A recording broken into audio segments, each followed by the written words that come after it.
Alors, est-ce que ça vous est déjà arrivé? Cette sensation de pas vraiment mériter votre succès. Cette peur qu'on finisse par découvrir que vous n'êtes pas si compétent que ça. C'est un sujet énorme en développement personnel, le fameux syndrome de l'imposteur. Aujourd'hui, on va plonger ensemble au cœur de ce mécanisme pour bien le comprendre et surtout pour apprendre à le déjouer. Waouh! Cette phrase, elle vous parle? C'est cette petite voix, celle qui débarque juste après une réussite et qui transforme toute la joie en pure anxiété. C'est vraiment le symptôme le plus flagrant de ce syndrome. On va décortiquer ensemble pourquoi cette petite phrase est si puissante.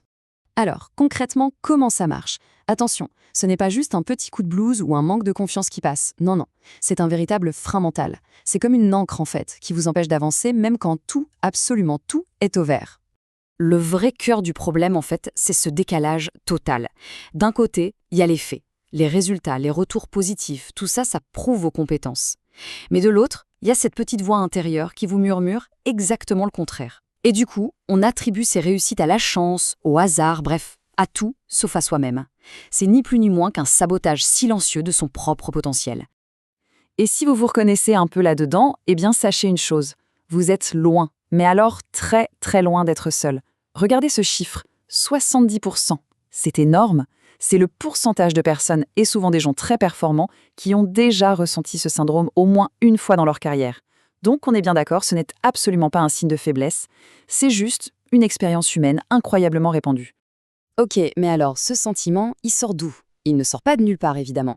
En réalité, c'est une mécanique assez complexe. On pourrait presque parler d'un système.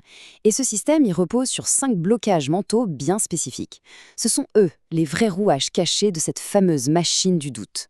Alors les voilà, nos 5 coupables. Ça va de la croyance profonde d'être une fraude jusqu'au besoin constant de la validation des autres. Chacun de ces points, c'est un engrenage qui fait tourner la machine et qui, au final, nous paralyse. Tiens, prenons le perfectionnisme par exemple. On pourrait se dire « Ah, mais c'est une qualité ». Sauf que dans ce cas précis, c'est plutôt une armure.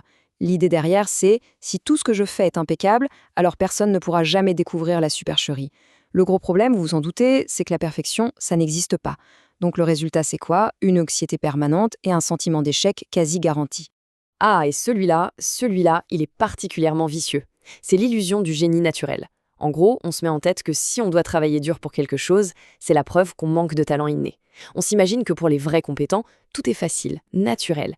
Et cette comparaison avec un génie qui n'existe que dans notre tête, ça dévalorise complètement tout le travail, tous les efforts qu'on a pu fournir. Bon, mais d'où ça vient tout ça? Ces blocages, ils ne sont pas apparus comme ça par magie. On n'est pas né avec. En fait, ils sont le résultat de notre histoire, de nos expériences passées.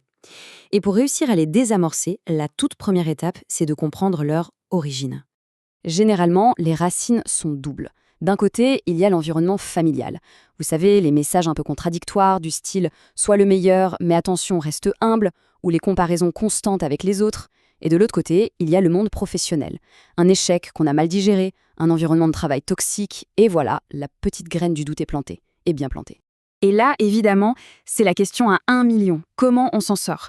Une fois qu'on a compris la mécanique, qu'on a identifié d'où ça vient, c'est quoi le tout premier pas à faire pour reprendre le contrôle et enfin briser ce cycle? Justement, pour passer de la théorie à la pratique, il y a un outil qui peut vraiment aider. C'est un guide gratuit qui propose des exercices très ciblés pour aider à mettre le doigt sur ses propres blocages et commencer le travail. Si ça vous intéresse, le lien pour le télécharger est juste en dessous dans la description. Allez, maintenant, passons à la solution de fond qui est proposée dans la source. Ça s'appelle la dépolarisation mentale. Alors, qu'est-ce que c'est? C'est une technique de préparation mentale qui ne va pas juste essayer de masquer les symptômes, non, elle va s'attaquer directement à la racine du problème, nos croyances les plus rigides. En gros, l'idée, c'est de sortir de cette pensée en tout ou rien. Vous savez, ce mode de pensée polarisé, si je ne sais pas tout, alors je ne suis rien. On arrête avec ça. La pensée dépolarisée, c'est accepter la nuance. C'est se dire « Ok, j'ai des compétences solides et j'ai des marges de progression. » Et ça, c'est tout à fait normal. Pour que ce soit un peu plus parlant, prenons l'exemple de Marc. Marc, c'est un consultant. Il est brillant dans son domaine, mais il est complètement rongé par la peur de ne pas tout savoir. Sa croyance à lui, sa conviction profonde, c'était « Le jour où on me pose une question et que je n'ai pas la réponse, tout le monde saura que je suis un imposteur. » Eh bien, en travaillant justement sur cette croyance, il a tout changé. Aujourd'hui, il est capable de dire tranquillement « C'est une excellente question, laissez-moi creuser le sujet et je reviens vers vous. » Le résultat est fou. Non seulement il a beaucoup moins de stress, mais en plus, et c'est ça le paradoxe, sa crédibilité auprès de ses clients a été renforcée. Autre exemple, Sophie. Sophie est graphiste, elle est super talentueuse, mais elle était persuadée que tous les autres étaient meilleurs qu'elle. Résultat, elle passait son temps à se comparer, à minimiser ce qu'elle faisait et bien sûr à accepter des tarifs beaucoup trop bas. Son déclic à elle, ça a été de réaliser que sa différence, c'était en fait sa plus grande force. À partir du moment où elle a arrêté de se comparer, elle a enfin pu assumer son style unique. Et le résultat est là, elle a carrément doublé ses tarifs et aujourd'hui, elle attire des clients qui veulent travailler avec elle, spécifiquement, et personne d'autre. Ok, super pour Marc et Sophie, mais concrètement pour soi, comment on fait? Eh bien, la toute première étape, c'est d'arriver à mettre un nom sur son propre fonctionnement. Parce que oui, il n'y a pas un seul syndrome de l'imposteur, il y a en fait plusieurs profils. On en distingue 5 principaux. Le perfectionniste qui traque la moindre erreur, le surhomme ou la superfemme qui veut exceller dans tous les domaines, le génie naturel, le soliste qui pense que demander de l'aide est un aveu de faiblesse, et enfin l'expert qui a besoin d'avoir toutes les connaissances du monde avant de se sentir légitime. Rien que de se reconnaître dans l'un de ces profils, c'est déjà faire un pas de géant.